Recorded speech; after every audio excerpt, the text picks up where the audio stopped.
പ്രായവ്യത്യാസമില്ലാതെ എല്ലാ മനുഷ്യരും പറയുന്ന ഒരു കംപ്ലൈൻ്റ് ആണ്, എന്നെ വേണ്ടുന്നത് പോലെ ആരും സ്നേഹിക്കുന്നില്ല. ഒരു കൊച്ചുകുട്ടിയോട് ചോദിച്ചാലും, പ്രായമുള്ള മാതാവിനോടും പിതാവിനോടും ചോദിച്ചാലും, യൗവനക്കാരോട് ചോദിച്ചാലും അവരൊക്കെ പറയും, എനിക്ക് വേണ്ടുന്ന പോലെ സ്നേഹമൊന്നും കിട്ടുന്നില്ല. ഫേസ്ബുക്കിൽ ഇഷ്ടംപോലെ ഫ്രണ്ടുണ്ട്, സമൂഹത്തിൽ ഇഷ്ടംപോലെ സ്നേഹിതരുണ്ട്, അപ്പനും അമ്മയും ഉണ്ട്, എല്ലാവരും ഉണ്ടെങ്കിലും നമുക്ക് അങ്ങനെ ആ സ്നേഹം അതുപോലെ അനുഭവിക്കാനായിട്ട് പറ്റുന്നില്ല. അങ്ങനെ ആരെങ്കിലും സ്നേഹം അനുഭവിക്കാൻ പറ്റാതെ ബുദ്ധിമുട്ടുന്നുണ്ടെങ്കിൽ ഇന്നത്തെ മെസ്സേജ് നിങ്ങൾ മിസ് ചെയ്യരുത്. ഇന്നത്തെ ദിവസത്തിന്റെ പ്രത്യേകത അറിയാമല്ലോ, ഇന്ന് ഡിസംബർ 24, കുറച്ച് മണിക്കൂറോടെ കഴിയുമ്പോൾ ക്രിസ്തുമസ് ആഘോഷം ലോകം മുഴുവൻ ഇങ്ങനെ നടക്കും.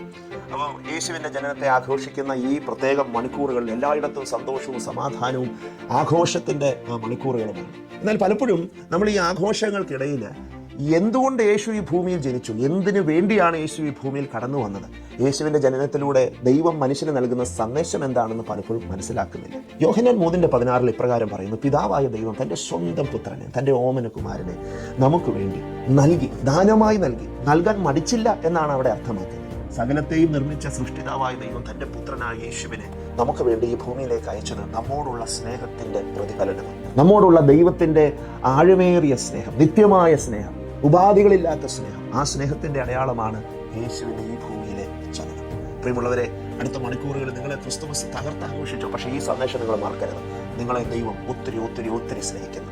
അപ്പൻ സ്നേഹിക്കുന്നതിലും, അമ്മ സ്നേഹിക്കുന്നതിലും, കൂടപ്പറപ്പുകൾ സ്നേഹിക്കുന്നതിലും, ബന്ധുമിത്രാദികൾ സ്നേഹിക്കുന്നതിലും, എന്തിനു പറയുന്നത്, കൂടെ നടക്കുന്ന കൂട്ടുകാരെക്കാൾ ഉപരിയായി, ലോകത്തിൽ ആരെക്കാൾ ഉപരിയായി, നിങ്ങളുടെ ഗേൾ ഫ്രണ്ടും ബോയ് ഫ്രണ്ടും അതൊക്കെ ഉണ്ടെന്നിരിക്കട്ടെ, അവരെക്കാൾ എല്ലാം നിങ്ങൾ ഏറ്റവും കൂടുതൽ സ്നേഹിക്കുന്നത് സ്വർഗീയ പിതാവാണ്.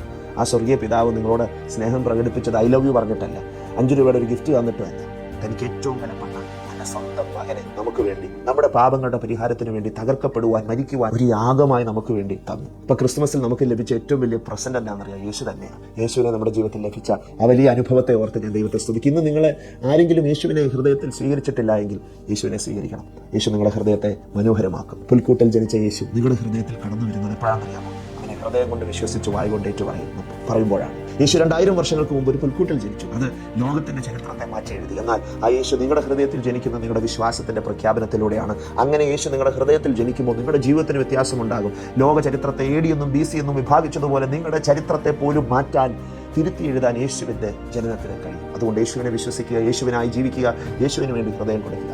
ഞാൻ എൻ്റെ സന്ദേശം ഇവിടെ അവസാനിപ്പിക്കുന്നു. നാളെ വീണ്ടും കാണാം. തകർത്താഘോഷിക്കുക. ക്രിസ്തുമസ് നമ്മോടുള്ള ദൈവത്തിന്റെ സ്നേഹത്തിന്റെ പ്രതിഫലനമാണ്. So enjoy it. God bless you. ദൈവം നിങ്ങളെ ധാരാളമായി അനുഗ്രഹിക്കട്ടെ.